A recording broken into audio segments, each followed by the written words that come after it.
I'm Jamie Adrian, and joining me today is Elaine May. It is November 15th, 2011. Thank you for joining us today and sharing your memories. We're going to start with some background information. Can you tell us where and when you were born? I was born in Baltimore in 1945, July 22nd. I was born there, but my father wanted us to grow up in the country, so we moved to Carroll County. So I live in Taneytown. Great. And so do you remember what age you were when you moved to Taneytown? I was 1 year old. And you've lived And here? I lived in Taneytown. It's always been considered home. Even though after high school I worked for a temporary time in Taneytown, but my goal was I wanted to be in the military. So I joined the Marine Corps. It happened to be that service. And then I left and was gone, but Taneytown was kind of always considered home. That's where your roots are. Mm-hmm.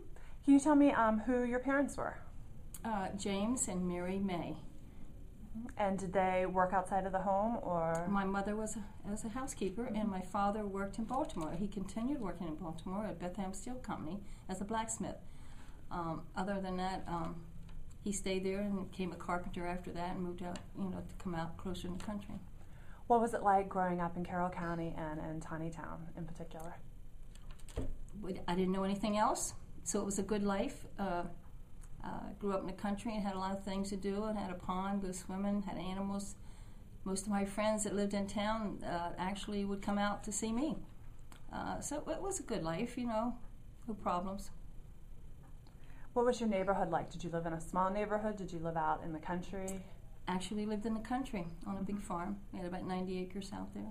I bet you had lots of jobs to do. Had lots of jobs to do, and we always had a garden, so I always seemed to be working in a garden, picking weeds.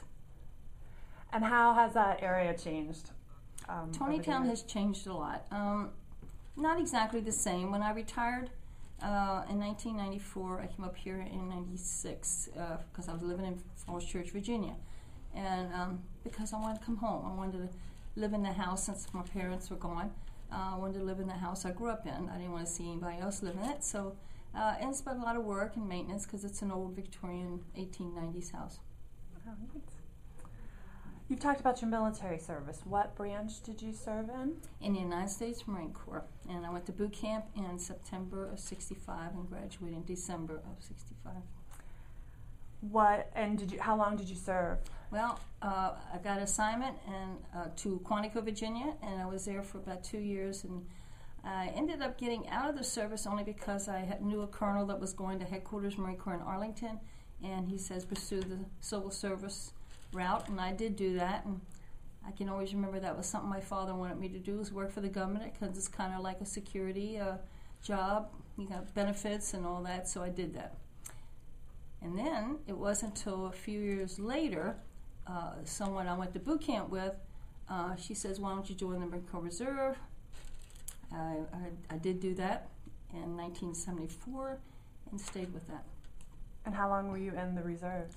That was many years. I ended up getting 30 years out of it, so I retired after I came back from Iraq in 2003. I had over 30 years, so that's about the max that we can do. When you were in the Marines and the Marine Corps reserves, what were your responsibilities? Well, I probably did more in the reserves than if I'd have been on active duty somewhere. I had a lot of opportunities to travel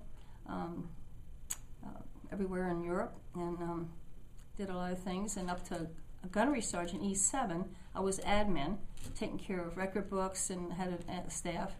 I chose to be a leader of Marines, so I went the first sergeant route, and then from first sergeant to sergeant major. And that's their responsibilities as a first sergeant, sergeant major. You're the leader of the Marines, senior Marine, enlisted, and you're also the first-hand man, right hand to the commanding officer, taking care of issues, good and bad. What was it like being a female in the service? We've come a long way as women. I had some issues I had to deal with that many times as a sergeant major, or even a first sergeant, I said, probably if there was a man in these shoes, they wouldn't be dealing with these issues, but I did. But so it was a lot of endurance, being strong, and taking care of the issue. You had mentioned Iraq to me earlier. Is that the only war that you've actively been involved with, or have you been involved with more conflicts such as that? Mostly Iraq. I've been on a lot of exercises over in Denmark, Baltimore headquarters, things of that nature, and exercises. Vietnam, more women in the Marine Corps did not go to Vietnam. That was mostly medical corps and nurses. So I was at Quantico, though. It was many hours of working and taking care of a lot of issues because of the Vietnam War. But Iraq, we were there. No such thing as a front line everywhere. Mm-hmm. And how did that change you, being so firsthand involved with something such as Iraq? It didn't actually change me per se, because you have to keep your focus on why you're there and what you were doing and taking care of your Marines, making sure everybody gets back alive, and that I was able to do that. But we had to take care of a lot of things, and I was with the Civil Affairs Unit. And the Civil Affairs Unit is to go over there and reassess and see what we need to do to take care of the people, and it was a lot. So we was always doing things. We had a lot of missions. Like I said, my job was to take care of Marines, go visit them wherever they're at, and take care of any of the issues that need to be taken care of. Big responsibility, but I enjoyed it. Sounds like it. Sounds like it was very important to you. What lessons did you learn from your time in the military? I guess I would say, appreciating life. You have a high esteem on yourself, who you are. Being in the military kind of instills a lot of good characters built into you. I enjoyed taking care of people, and I enjoyed helping young people and guiding them in any issues that they might have. So didn't change me. I learned a lot. It was an education, and I felt like I felt like important in the role I was in. Good. How does the military continue to be a part of your life now that you're retired? Well, it's a big part of my life. I still keep myself in shape. I feel that I still am there to help people. I went back over to Iraq as a contractor with the Army, taking care of site as a site manager for the linguist program, hiring interpreters. I feel like I learned and continuing to do things that I learned from the military, which was taking care of people. And how have you been involved in the military or the veterans here in Carroll County since you've retired? I belong to a number of organizations. I belong to a Women Marine Association. I belong to American Legion. I belong to the VFW, the Veterans of Foreign War. So I put on a lot of ceremonies because that's what I did as a sergeant major, and taking care of a lot of issues with veterans. And people come to me and ask me, what I can do, and I usually help. When you left the military and the reserves, what sort of career path did you take? When I left the military, I did many things. When I worked for the government, I was working for the military, Marine Corps. And when I continued doing some other jobs after that, because I was only 48 when I retired. But I did other things because I'm a work person. When I retired from the military, like I said, I went back over to Iraq with the Army as an Army contractor to work with the linguist program, hiring interpreters. So, keep busy. Yeah, I bet. What other influences have you had in your life besides the military? What other important facts or people have really inspired you? Inspired me. Well, I have a daughter that definitely inspires me because she picked up a lot of my work ethic. So she's a go-getter, and she does a lot of things for the Toys for Tots program.